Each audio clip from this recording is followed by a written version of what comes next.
Hi friends, గుత్తి వంకాయ curry సింపుల్గా టేస్టీగా ఎలా చేసుకోవాలో చూద్దాం. ముందుగా స్టవ్ మీద ప్యాన్ పెట్టి ప్యాన్ బాగా హీట్ అయ్యాక 2 టేబుల్ స్పూన్ల పల్లీలు, ఎండు కొబ్బరి ముక్కలు వేసి మంచిగా ఫ్రై చేయండి.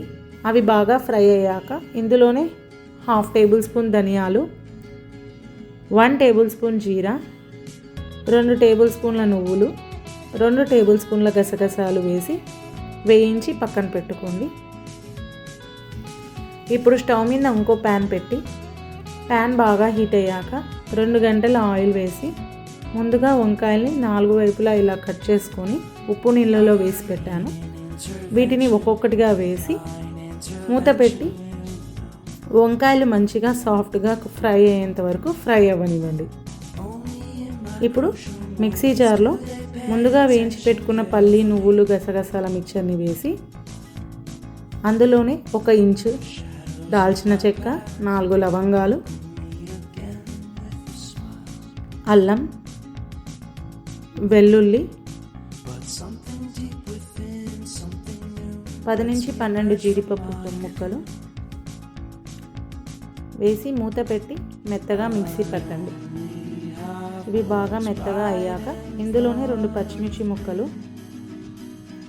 2 medium size onions, 4 medium size టమోటాలు వేసి 1/2 టేబుల్ స్పూన్ పసుపు, రుచికి సరిపడా ఉప్పు, రుచికి సరిపడా కారం, చింతపండు వేసి మూత పెట్టి కొంచెంగా వాటర్ వేసుకుంటూ మెత్తగా మిక్సీ పట్టండి. తర్వాత వంకాయలు బాగా కుక్ అయ్యాక వాటిని తీసి పక్కన పెట్టుకోండి. ఇప్పుడు అదే ప్యాన్లో 2 టేబుల్ స్పూన్ల జీరా వేసి బాగా ఫ్రై అయ్యాక మిక్సీ పట్టినటువంటి మిశ్రమాన్ని వేసి దాన్ని మంచిగా ఫ్రై చేయండి. ఈ పేస్ట్ ఎంత బాగా ఫ్రై అయితే అప్పుడు అంత టేస్ట్ వస్తుంది. అందుకే పేస్ట్ని బాగా చూసి మంచిగా ఫ్రై చేయండి. ఇప్పుడు ఇది ఆయిల్ బాగా పైకి తేలేంత వరకు ఫ్రై అయ్యాక ఇందులో కన్సిస్టెన్సీ ఇప్పుడు గట్టిగా అయింది కదా, ఇది కొంచెం లూజ్గా వచ్చేంత వరకు మనం మరి కొంచెం వాటర్ వేసి మనకు కావాల్సినంత కన్సిస్టెన్సీ వచ్చేంత వరకు మంచిగా ఫ్రై చేయండి. వాటర్ వేసి కావాలంటే మనం కొంచెం బెల్లం కూడా యాడ్ చేసుకోవచ్చు. బెల్లం వేయడం వల్ల చాలా టేస్ట్ వస్తుంది. ఇది బాగా ఫ్రై అయ్యి కుక్ అయ్యాక ఇందులో మళ్ళీ వంకాయ ముక్కలు వేసి ఒక 10 నిమిషాలు మళ్ళీ బాగా ఉడికించండి. అప్పుడు ఆ వంకాయలకు కూడా ఆ పేస్ట్ అనేది చక్కగా పడుతుంది.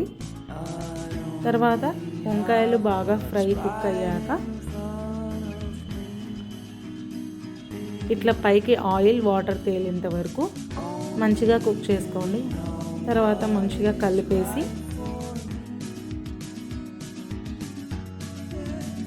లాస్ట్లో కొత్తిమీర వేసేసి సర్వ్ చేసుకోవడమే. అంతే, టేస్టీ గుత్తి వంకాయ కర్రీ రెడీ అయిపోయింది. మీరు ట్రై చేసి మీకు ఎలా కుదిరిందో చెప్పండి. ఇలాంటి ఈజీ రెసిపీస్ కోసం please subscribe our YouTube channel.